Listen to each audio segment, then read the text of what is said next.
Hello my dear students, फिर से आपका स्वागत है आपकी फिजिक्स की क्लास में।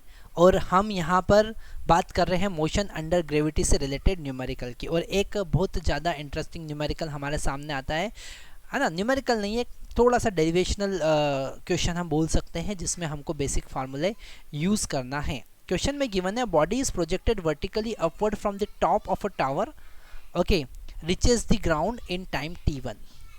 If it is projected vertically down from the same point with same speed, reaches in time t2, and it is just drop, then it will reach to the ground at time t. Prove that t is equal to root t1 t2. Okay, तो यहाँ पर हमारे पास में हम तीन case अलग अलग ले रहे हैं। केस नंबर 1 जिसमें टाइम लगा t1, ओके, और जो हम ऑलरेडी डिराइव कर चुके हैं, वो टाइम हम पहले से ही डिराइव कर चुके हैं। एच हाइट की बिल्डिंग से, इस एच हाइट की बिल्डिंग से अगर हमने किसी ऑब्जेक्ट को u वेलोसिटी से अपवर्ड थ्रो किया, दैट इज फर्स्ट केस, तो ये ऐसा ऊपर जाएगा, ऐसा ऊपर जाएगा और फिर नीचे आएगा। तो इस फर्स्ट केस में जो t1 टाइम लगेगा वो होगा root u square plus 2gh plus u divided by g। अब ये टाइम कहाँ से आया ये चेक करने के लिए आपको डिस्क्रिप्शन बॉक्स में जो हमने आगे लेक्चर बनाए हैं उसका लिंक मिलेगा, वहाँ से आपको पता चल जाएगा। ठीक है, अगर आप सिस्टमेटिकली सारे लेक्चर 1 बाय 1 मेरे देख रहे हैं तो वहाँ पर आपको ऑटोमेटिकली t1 कैसे आया वो पता चल ही गया होगा। पर फिर भी अगर आपने लेक्चर डायरेक्टली ये क्वेश्चन देख रहे हैं तो वो लेक्चर एक बार आपको मिस नहीं करना चाहिए, एक बार देख लेना चाहिए। सेकेंड केस हम यहाँ पर बना लेते हैं। उसी टावर से, उसी स्पीड से हमने एक बॉल को u वेलोसिटी से डाउनवर्ड थ्रो किया है। कैसे थ्रो किया है?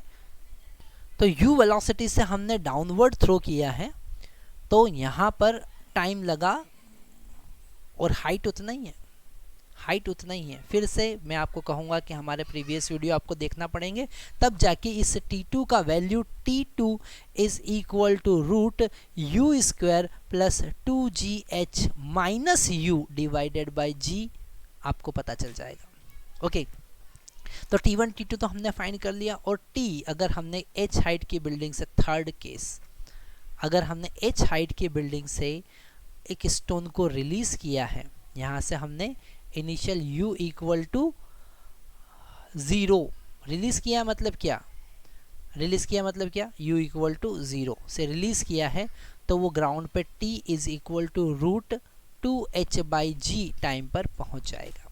मतलब यहाँ से हमको t square equal to 2h by G मिलता है। कितना मिलता है? t square is equal to, तो ये तीनों इक्वेशन यहाँ पर t1 इंटू t2 अगर हम करें, ओके, क्या करते हैं हम यहाँ पर t1 इंटू t2, तो t1 इंटू t2, हम कलर चेंज कर लेते हैं तो आपको कन्फ्यूज़न नहीं होगा। t1 इंटू t2 तो वो होगा root u square plus 2gh plus u, okay, divided by g into root u square plus 2gh minus u divided by g। Okay, तो हमको यहाँ पर मिला a plus b into a minus b is equal to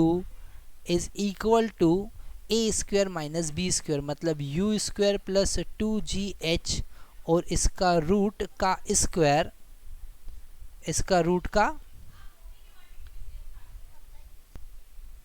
a square minus b square minus u square divided by डिनोटर में g into जी कितना हो जाएगा? g square. Okay, तो यहाँ से t1 t2 हमको कितना मिला? u square plus 2gh minus u square divided by g square, तो u स्क्वायर से u स्क्वायर कैंसिल। ओके, हमको मिला 2gh divided by g square, यहाँ g से g कैंसिल हो जाएगा, 2h बाई g हमको मिला, जिसको हम लिख सकते हैं t स्क्वायर। क्या लिख सकते हैं? t square. ओके, तो हमको यहाँ से प्रूफ होता है t is equal to root t1 t2। Okay, तो बहुत इजी क्वेश्चन था। और इससे इस क्वेश्चन को सॉल्व करने से हमको क्या बेनिफिट मिलता है? इस क्वेश्चन को सॉल्व करने से हमको बेनिफिट मिलता है कि जो हमने लास्ट में डेरिवेशन देखे हैं, हमने कुछ डेरिवेशन देखे हैं। जब मोशन अंडर ग्रेविटी में 4 केसेस बनते हैं। फर्स्ट केस बनता है जब हमने स्टोन को ड्रॉप किया, सेकंड केस स्टोन को h हाइट से ड्रॉप किया, सेकंड केस हम बोल सकते हैं कि अगर स्टोन को वर्टिकली अपवर्ड हमने थ्रो किया, थर्ड केस हमारा बनता है h हाइट से वर्टिकली अपवर्ड थ्रो किया, और फोर्थ केस हमारा बनता है h हाइट से हमने वर्टिकली डाउनवर्ड थ्रो किया। तो यहाँ पर 4 केसेस में से 3 केस हमने यूज़ किए हैं और उनका इंटर कनेक्शन देखा है। ओके, तो इस क्वेश्चन से हमको वो फार्मूले याद हो जाते हैं। ओके, और इन फार्मूलों को अगर हम डायरेक्टली न्यूमेरिकल में यूज़ करते हैं तो फिर क्वेश्चन बहुत इजीली सॉल्व हो जाएगा। Thank you.